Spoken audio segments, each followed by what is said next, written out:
Guys, before this video starts, I want to tell you about this sick website that sells hella cheap NBA jerseys. The website is ringchasers.com. I copped myself a few jerseys on there a while back, and I honestly don't know how their prices are this cheap. If you guys want to get a sick deal on a jersey, make sure you check them out. Link will be in the description, and use code LQG at checkout for an extra 10% off. What's going on, guys? It's LQG, and today I'm back with another video. So today we have for you guys NBA Legends to explain how good Grant Hill was.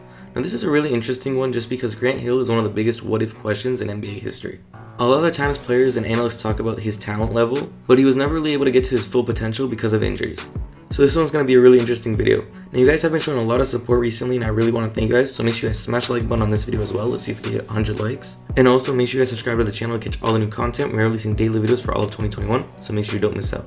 With that being said, let's get into NBA Legends explain how good Grant Hill was.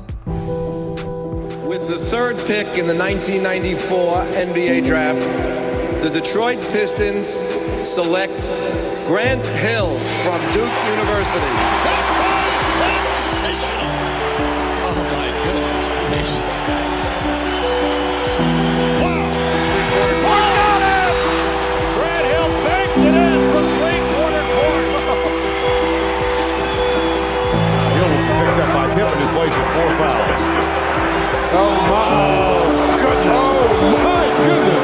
That's one of the best defensive players in the league. I'm seriously, the what-if game is still close to the game. Right. Because it's going to hit him about 4 years later, and he's going to say, man, what if? Like, if I wasn't, because we'll start showing the highlights here at Turner, and we'll start, all of a sudden he'll remember, he'll get back into elite player. Like, for me, I was like, I had tendonitis that was chronic.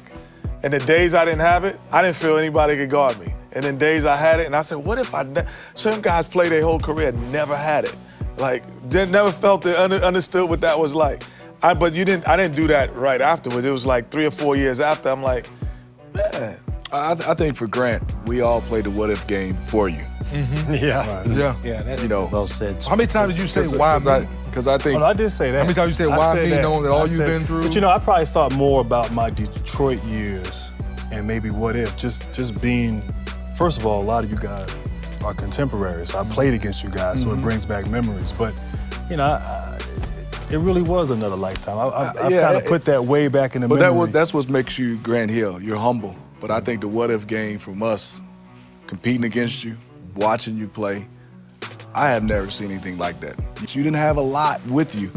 And you That's made a little disrespectful, but that's all right.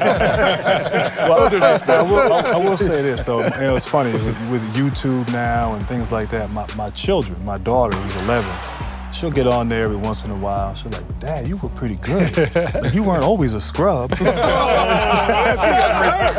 refer to you as a scrub. Dad, you can't guard LeBron. You can't guard Carmelo. You can't guard those guys. And it's like, man, Okay, it's coming out. It didn't take 4 years. It didn't take 4 years. Because you could, think about that. Right. You just said you can't guard. And the first thing in your mind, and this is from an athlete to athlete thinking, you like, I could guard LeBron and Carmelo and those guys. You picked that up right here, right now. The competitor in you is there, but the problem was, and I didn't dwell on it, but I felt like you go into a fight and you don't have all your weapons.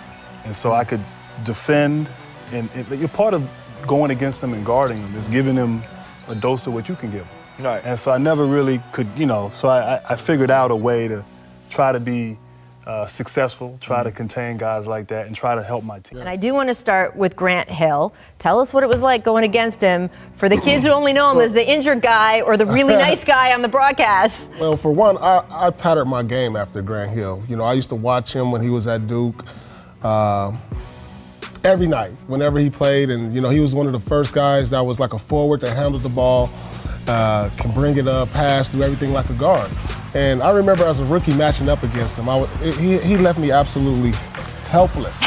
This is the one time I felt helpless on the court. It was like the last 3 minutes of the game, and he either scored on me, I fouled him, or he dished it to somebody for a score. And I remember saying to myself, like, this guy is pretty much unstoppable. And, hats off, he deserved everything he gets because he was on his way, to being the best player in the league in his prime. He was right there with Michael Jordan.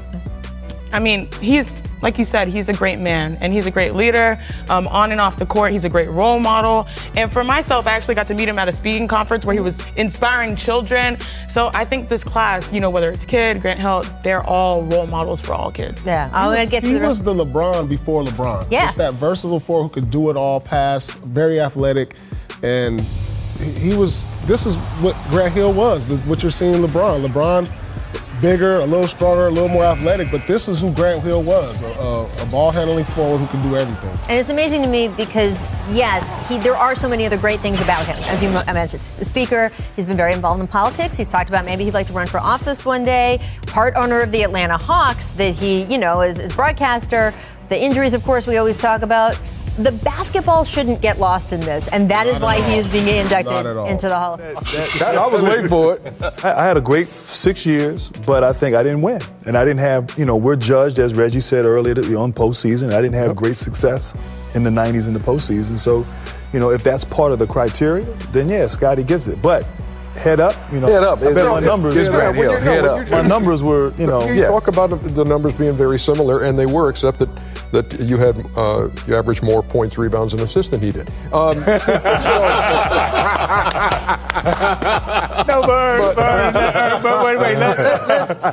Let's I got more touches. Let's acknowledge on the real who this guy really is sitting here, because when Jordan was retiring and Grant Hill was coming into the league, we were talking about passing the mantle to Grant. Yes, you was going. So it ain't like you won. Scottie Pippen couldn't carry the league. Jordan carried the league.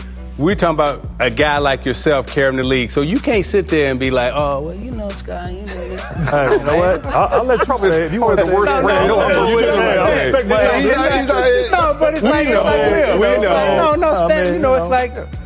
You know what? Damn it, it's me. We've got Grant Hill co-hosting with me on Monday morning, the 94 NBA Rookie of the Year, filling in for Golic right here, Mike and Mike, on Monday morning. Grant Hill for 4 hours. A guy you dueled against since you were, 12 years old? Absolutely, and it was kind of like the movie Face Off, Nicolas Cage. And John Travolta. It was sort of similar to that. He probably didn't care or think about it like that, but I did, because ultimately, it seemed like he had everything that I wanted. He came from a tremendous family. His mom was roommates with Hillary in college. He had a famous athletic dad that he knew and he loved and it was in his life. I had a famous athletic dad that I didn't know that wasn't in my life. Yeah, Jimmy Walker. He went to the University of Duke University, where especially during the early 90s, it became a good versus evil, playing against the evil University of Michigan thugs versus the polished Dukies. So it was always there as an undercurrent. So the best quote that I heard was kind of like Alexander Ovechkin and Sidney Crosby. He's a movie star, but I'm a rock star. So that's it for this video, guys. I want to thank you guys so much for watching. If you did enjoy, make sure you leave a like and also subscribe to the channel. Like I said at the beginning, we're releasing daily videos for all of 2021, so you don't want to miss out. And yeah, I'll catch you guys on the next video. Thank you guys for watching and have a great day.